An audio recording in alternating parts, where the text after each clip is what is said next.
तर नमस्कार. आज आपण करणार आहोत पुरणपोळी, तीही न लाटता. तर सगळ्यात आधी इथे मी 1 ग्लासभर डाळ 2-3 पाण्याने स्वच्छ धुवून नंतर तिला 3 ते 4 शिट्ट्यांमध्ये कुकरमध्ये शिजवून घेतलेली आहे. आता ती छान शिजल्यानंतर यामध्ये आपल्याला जेवढी डाळ घेतली आहे तेवढ्याच प्रमाणात गूळ देखील घ्यायचा आहे.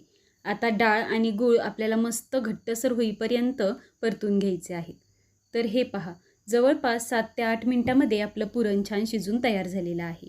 आता हे गरमागरम शिजलेलं पुरण लगेचच पुरणाच्या चाळणीवर घालून आपल्याला ग्लास किंवा फुलपात्र्याच्या साह्याने बारीक असं वाटून घ्यायचं आहे. पुरण वाटताना शक्यतो मिक्सरचा वापर टाळायचा, कारण त्याच्यामध्ये पुरण एकदम बारीकसर असं वाटलं जात नाही. तर हे पहा, आपलं पुरण सगळं बारीक वाटून झालेलं आहे. आता यामध्ये 1 चमचा सुंठ पावडर घालून घ्यायची आहे आणि ती हातांनी सगळी यामध्ये छान एकजीव करून घ्यायची आहे.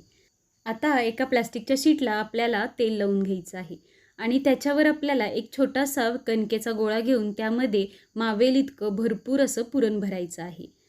आता हे पुरण भरून झाल्यानंतर त्याच्या सगळ्या कडा व्यवस्थित आपल्याला बंद करून घ्यायच्या आहेत आणि याचा मस्त गोल असा एक गोळा करून घ्यायचा आहे. आता हा गोळा आपण तेल लावलेल्या प्लास्टिकच्या शीटवर ठेवून घ्यायचा आहे आणि त्याच्या वरच्या बाजूला सुद्धा परत एक प्लास्टिकची शीट लागणार आहे, त्यालासुद्धा आपण तेल लावून घेऊयात. आणि आता आपण भाकरी थापतो त्याचप्रमाणे हे पुरणपोळीसुद्धा आपल्याला हाताने दाबून घ्यायची आहे.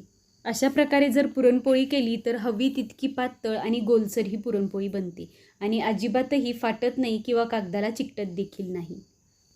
तर तुम्ही पाहू शकत असाल किती अलगद रीतीने आणि हलक्या हाताने आपली ही पुरणपोळी छान गोल गरगरीत अशी होत आहे.